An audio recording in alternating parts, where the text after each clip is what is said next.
These are the voyages of the program Unsportsmanlike Conduct.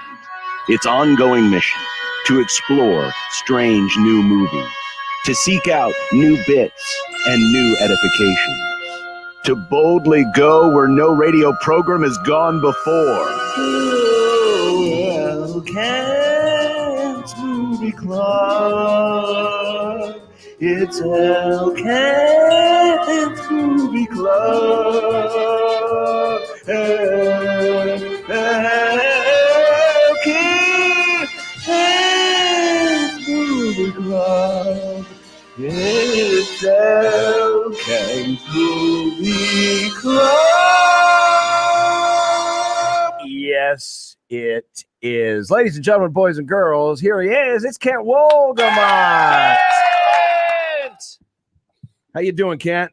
I'm doing well. I'm having an attack of the electronic devices at the moment, but beyond, I opened my computer and it was doing a software update. My phone battery went below 10%. I'm running around. How am I going to get on here? So awesome. I never. It must be a me thing. I get jittery when my phone gets under 50%. I mean, that sucker's getting plugged in like a lot. I mean, kudos to you for having the fortitude to say, you know what? We're taking this baby down to 0. And when it goes below 10%, she quits. It goes black. What kind of phone is it? iPhone. Of course. It's a good kind. Your Honor, I rest my case. His phone goes below 10%. Mine goes below 10%, and it still powers right along like a snowplow through a blizzard. Oh, would you shut up?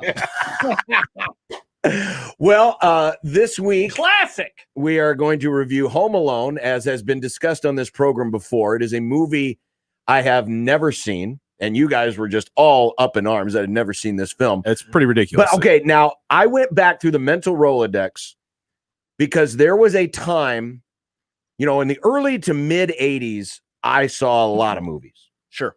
But as soon as I got my driver's license, my movie viewing in the theater went way down. That's crazy. You figured it'd go up because you can suddenly drive. I was working a lot. See, there was something about getting on your bike and riding to the local theater for some reason. Or getting dropped off at the theater. Like once you had the ability to go anywhere you wanted, you probably weren't going there specifically. Right. I was working a lot and stuff. Yeah. But there's pretty much from about 1989 to about 1994 where you just kind of were out? I maybe saw 2 movies in the theater that whole time. And that's also when I was in college. Mm-hmm. It just never did. So this movie never rose to the level of needing to see it. Mm-hmm. But that's part of the reason why you have never seen it on television, though. I mean, it's one on every TV network maybe perhaps a slightly edited version, but it's run on TV forever. Well, and I think part of it was you thought it was a kid's movie, right? Yeah, it's a kid's movie. Right. And that's how I took it. Yeah. And so it was like, well, this is just not for me. Mm-hmm. So I just never saw it. And do you think it's for you now?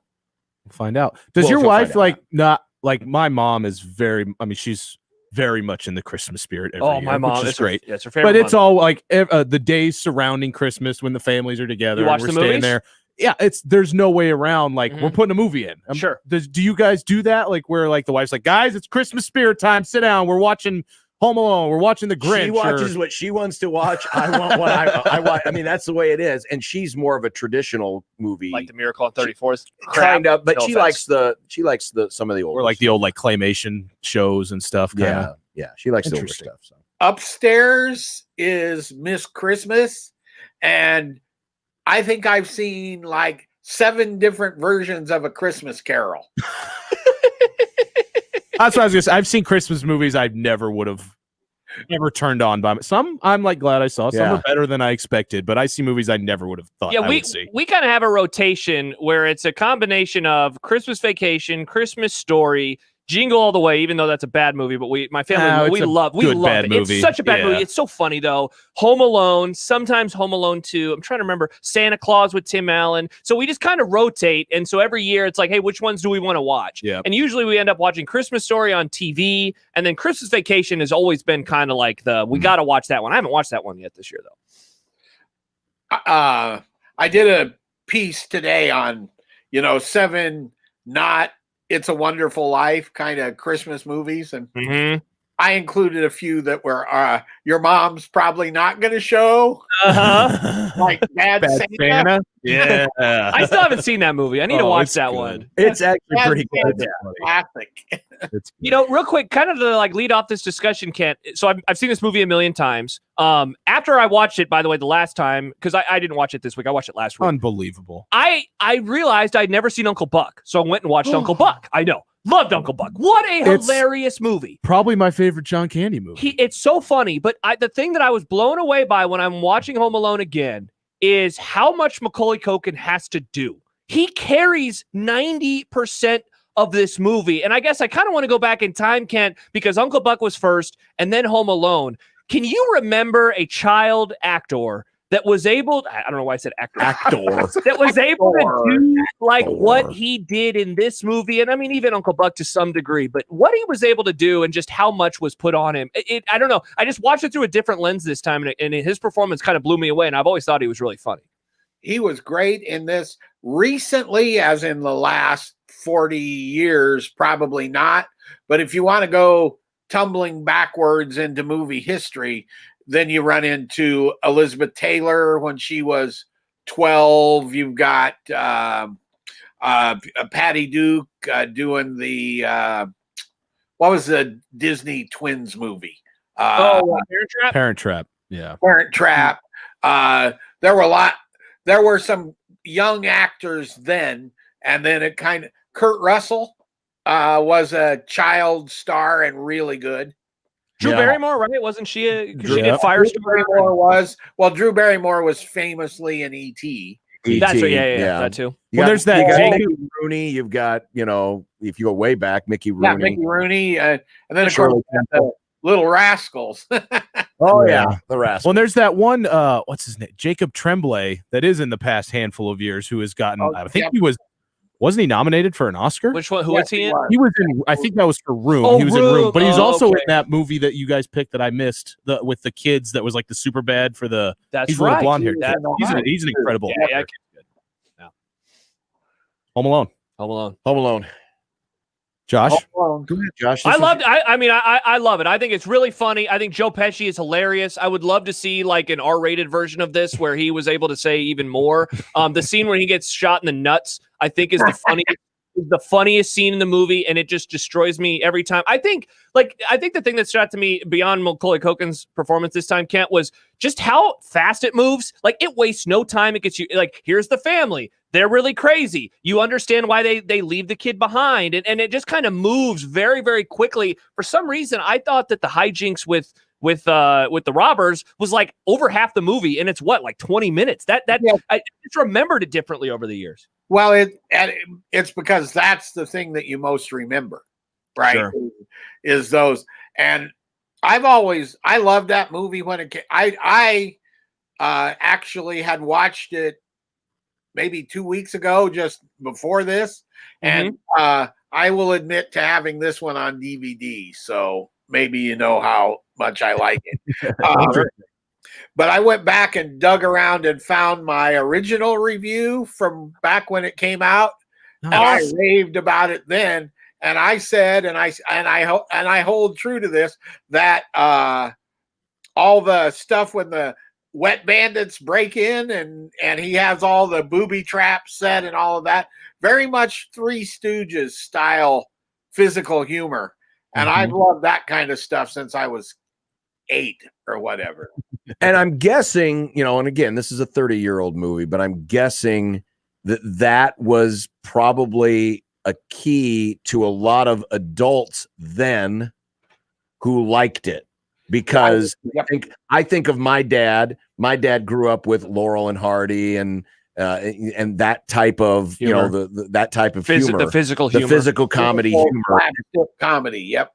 Yeah, and so I think that's probably why it's aged so well. And obviously for younger people, that type of stuff always gets the giggles.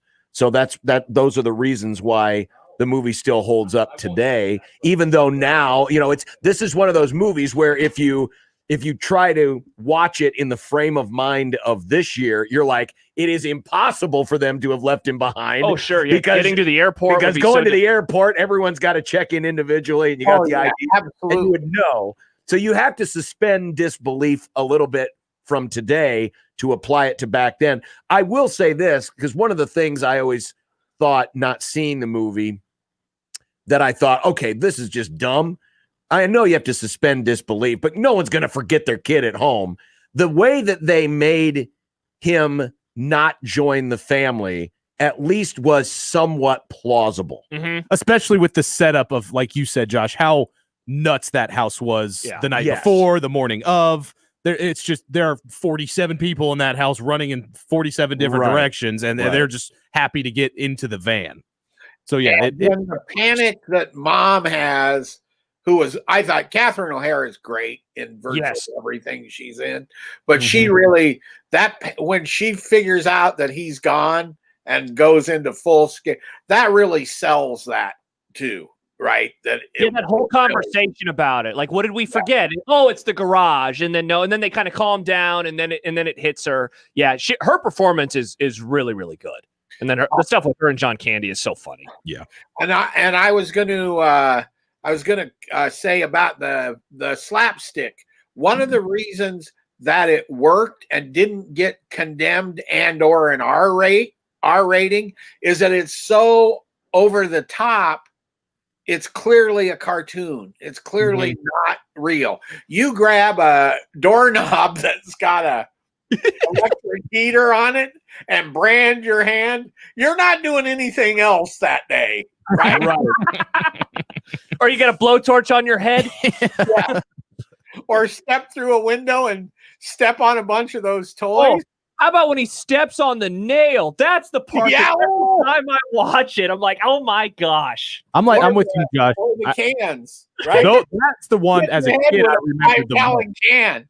Yes, that's the one I remembered the most as being like the funniest, like kind of ingenious move by him of having the paint cans on the banister. That part is great. And the whole scene. And that is like maybe the peak Three Stooges, where they're like sending each other up and then turning around and then sending the other one up, and it's phenomenal. But I was like you, I remember it mainly being mostly that, but I think as kids, that's what you remember is all the goofy, giggly, like, and Joe Pesci, freckle, which I almost enjoy even more now because I didn't notice it then because I wasn't expecting cuss words because I didn't know what they were. And now when he does it, it makes me laugh even more than it did then because his voice is incredible and he just is making up words and noises on the fly. Freckle. I love it. But I mean, it's a classic. I'll watch it till the day I die. And then, in going back before all the hijinks, I'm just now remembering random lines that I love. When his mom is talking about going to sleep with Fuller, who is his younger brother, by the way. That's Kieran Culkin, right? And he's in Succession. Right. Yep. He goes, I don't want to sleep with Fuller. He'll wet the bed. Just like the delivery is. So that's what I was going to say about. I don't recall like a lot of that. The parts of the day before and the morning with the whole family. That's probably my favorite parts now. Like that kid is hilarious. He's just downing cans of Coke constantly. Buzz is hilarious when he pulls out Buzz's girlfriend's picture after they leave and the whole wolf line. Like all of that stuff I kind of gets pushed aside because you remember Joe Pesci and what's his name getting their asses kicked. Daniel Stern. I love that. I love that the meeting the whole family part is almost the most part. Rubbish. You better come out and pound me. The other aspect I do think that really kind of makes it as another level of kind of emotional Christmas movie is the interaction with the old neighbor and getting him to reunite with his family and all that. That's not something that you think about when you're really thinking about sort of the linear plot about the family, right? But that adds another dimension to it, I think. That's what helps make it such a good movie. When I was putting together this list of Christmas movies, I was looking around and there was a survey, or maybe this was an email that came at the same time that said, as of this moment, the most popular, most beloved Christmas movie is Home Alone. It's pretty hard to beat. I going back to the point about The Neighbor, that's one of those things that John Hughes uses in a lot of his movies. There's the heartwarming. That's exactly what I was going to say. That's where John Hughes' writing like really kind of pops out. Is like, this is Hughes-esque. Now, I mean, obviously, even though I'd never seen the movie, you have the general sense of the plot, and I've seen enough, clips, commercials use it in, and stuff where I just figure it's a whole hijinks for the whole thing, and it's not. But adding that story into it, I think, adds a humanity to it that reminds you how, it's important to be together with family, and it's important to not lose sight of your loved ones. And so, the way that they can tie it into him at first loving that he's home alone and enjoying it, and then by the end of it being like, man, I really could use my family. The church scene is so good, like the music and the whole story attached to it. Yeah, that's a really heartwarming part. And the other aspect, I think, is you got to wonder, I guess I put it this way, when they sat around in the writer's room, who thought of all that crazy stuff to do to those guys? And what kind of sick human being is that?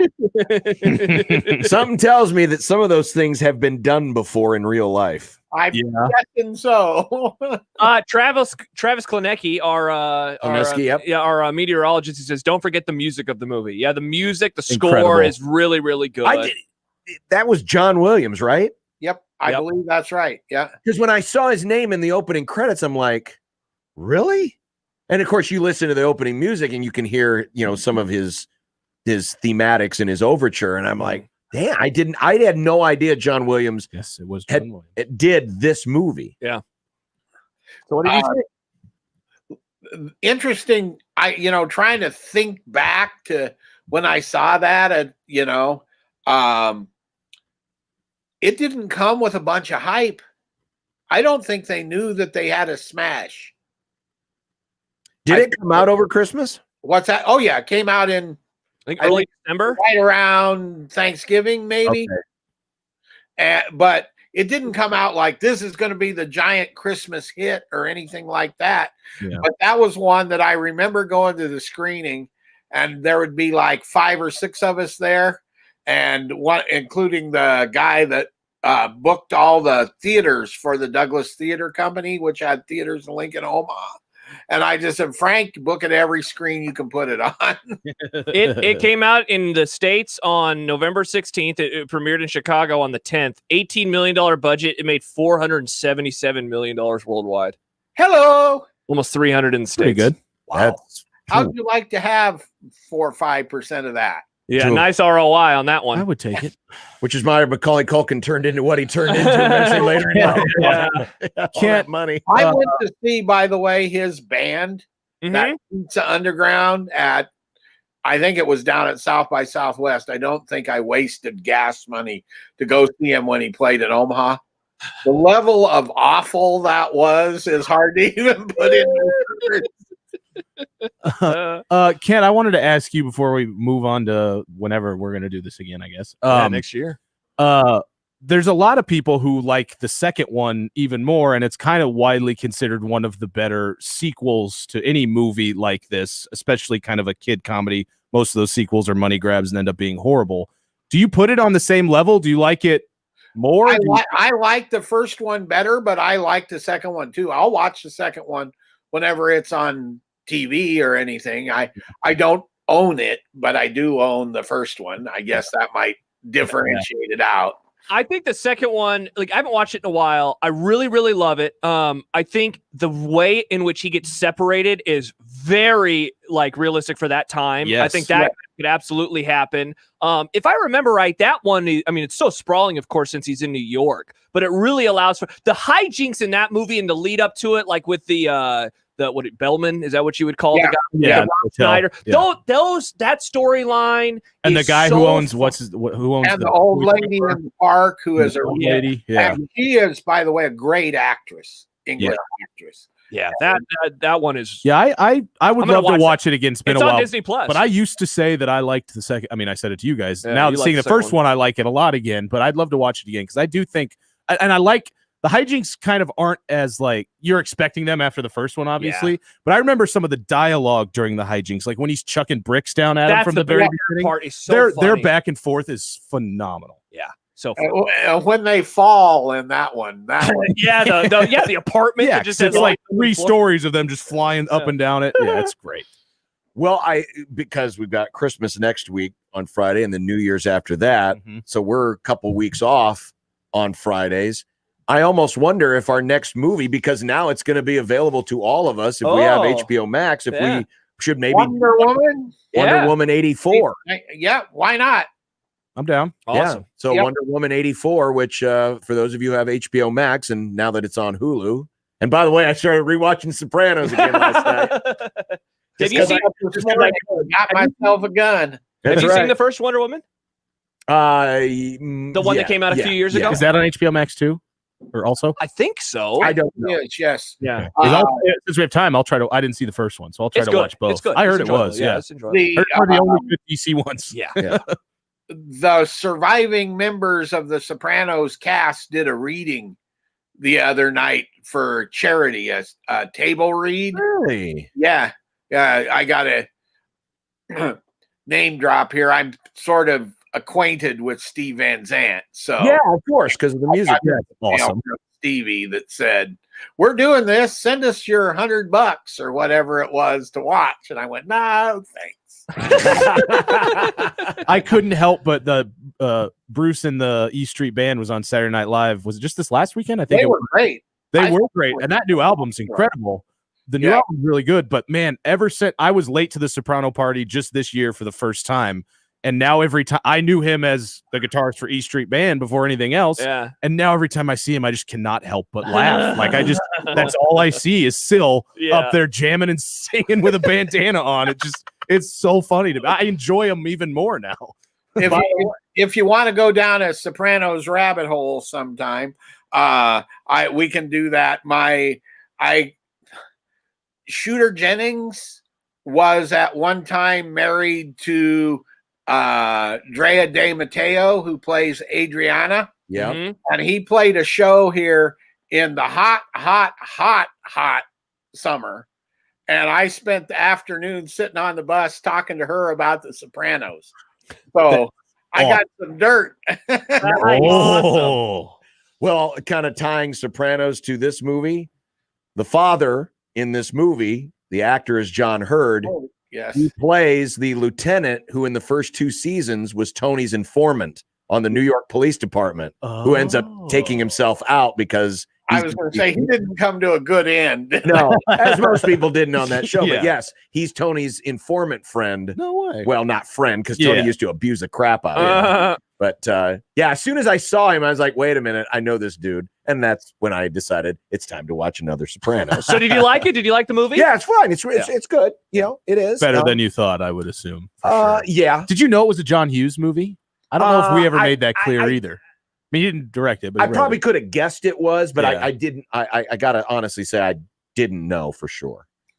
And before we wander too far away, I wanted to tie in. We did Citizen Kane, whatever that was. That Mank movie is very, very, very good. I really liked it. Yeah, it's on Netflix, and I think it might be the best movie of the year.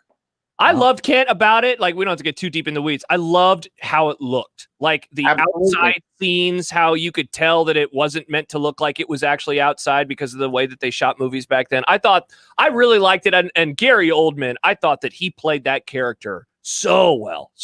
He becomes the guy. He's as good doing that as he was doing Winston Churchill, where he won the Oscar.